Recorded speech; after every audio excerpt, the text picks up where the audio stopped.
Մարդու իրավունքների եւ ազատությունների գնահատման տեսանկյունից սահմանադրության փոփոխված տարբերակը հարցեր է առաջացրել։ Հետընթացեր նախ կյանքի իրավունքի վերաբերյալ փոփոխված տարբերակը, նախնական տարբերակը ավելի ճիշտ էր արտահայտում կյանքի իրավունքի կոնցեպցիան, այսինքն հանվելային գաղափարով կյանքի իրավունքը բացարձակ չէ եւ որոշ հանգամանքներ ներքո կարելի է անձին կյանքից զրկել։ Ընտրական իրավունքի սահմանափակման գույքի օտարման եւ մի շարք այլ դրույթներ եւս Արա Ղազարյանին չեն գոհացնում։ Սրանից զատ մտահոգիչ է նաեւ հավաքների անցկացմանը վերաբերող դրույթը, ըստ որի այն պետք է մշտապես լինի իրազեկված։ Ովքեր որ ծանոթանում են այս հոդվածը, ասում են, բա ինքնաբուխ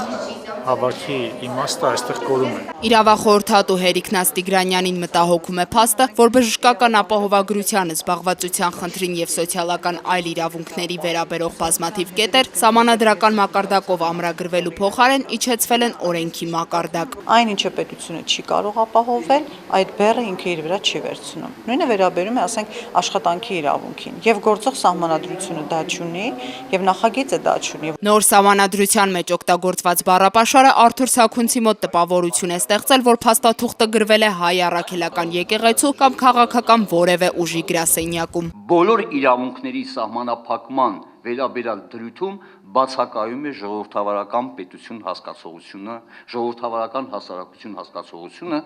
եւ ես սա անվանում եմ սահմանադրական հեղաշրջման փորձ։ Իսկ ընդհանրապես քաղաքացիական հասարակության ներկայացուցիչները գտնում են, որ սահմանադրության նոր նախագծով ու հատկապես երկրորդ փուլի մասին դրույթով փորձ է արվում պահպանել իշխանության մենաշնորհը։